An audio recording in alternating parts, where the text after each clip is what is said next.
தனிப்பட்ட ஒரு வாழ்க்கையை வாழ்ந்துட்டாங்க. இவங்களோட ரியாலிட்டி அவங்களுக்கு தெரியாது. இனிமேதான் அவங்க சேர்ந்து ஒரு வாழ போறாங்க இல்லையா?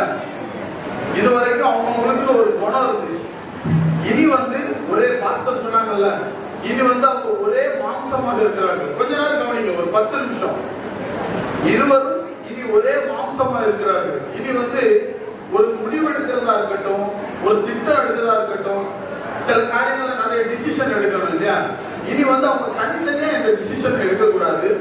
நீங்க தான் கேட்கணும் தம்பதிகளே, இனி தனித்தனியா எந்த டிசிஷன் எடுக்காம சேர்ந்து எல்லா விஷயத்திலையும் ஒரு கலந்து ஒரு முடிவு எடுக்கணும். அப்பதான் வாழ்க்கை சீரா இருக்கும். பாருங்களேன், நீ இழுத்த இழுப்புக்கு அங்க ஒரு இழுப்பு அப்படின்னு ஒரே மனதாய் வாழும் போதுதான் சந்தோஷம் சமாதானம் நிலைக்க முடியும். ஏன்னா இன்னைக்கு நிறைய பேர் கல்யாணம் பண்றாங்க, இளம் தம்பதிகள் கல்யாணம் பண்றாங்க.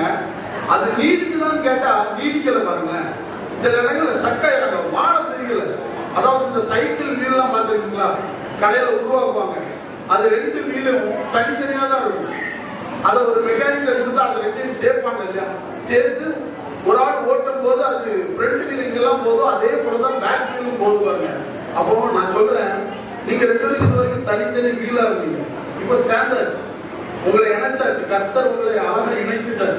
கர்த்தர் ஓட்ட உங்க வாழ்க்கையில கர்த்தருடைய வழிபடி நடக்க, அவருடைய வார்த்தையின்படி நடக்கும் போது இந்த ஓட்டம் முடிவு வரையும் செல்லும். ஆமென் சொல்ல முடியுமா? ஆமென். சத்தமா கேட்கல?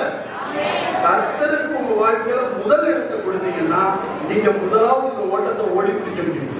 அதனாலதான் சொல்றேன், கர்த்தர் உங்க வாழ்க்கையில ஒரு இடமா எந்த ஸ்டெப்பா இருந்தாலும் சரி, ஒரு வீட்டுல இருந்து வெளியே இருக்கும் போது ஜோமனிட்டு இறங்குங்க, பைபிள் ஆசிரியர் இறங்குங்க, இரவு தூங்கும் போது சில மிஸ் அண்டர்ஸ்டாண்டிங் எல்லாம் வர்றது உண்டு.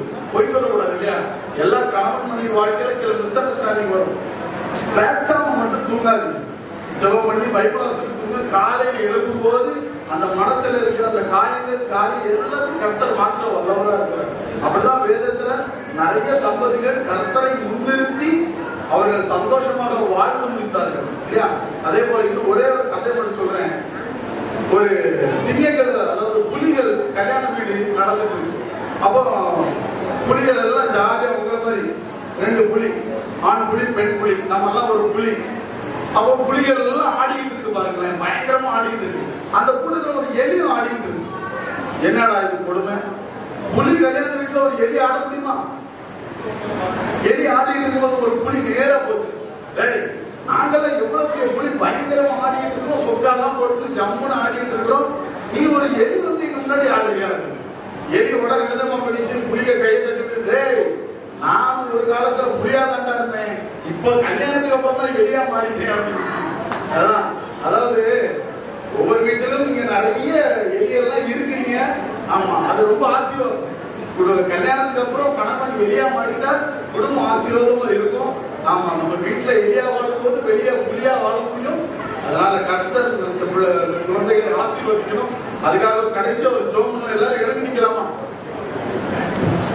தரங்க வேண்டாம், வலது கையை உயர்த்தி, இருதயத்துல கை வச்சு வலது கையை உயர்த்தி ஸ்தோத்திரிக்கிறோம் ஆண்டவரே, உங்களை துதிக்கிறோம் ராஜா.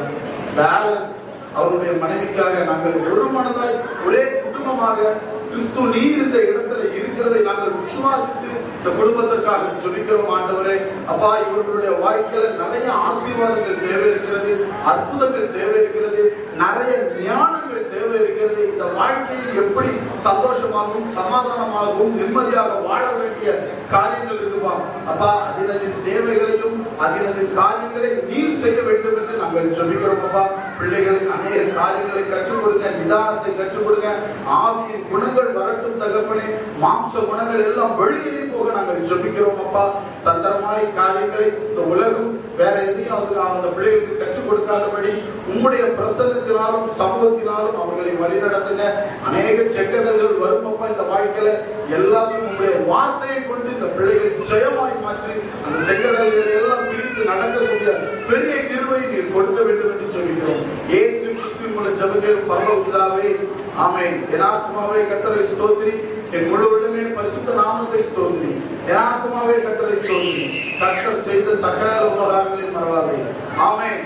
எல்லா கரங்களை தட்டி ஒரு பிள்ளைகளை ஆசீர்வதிங்க.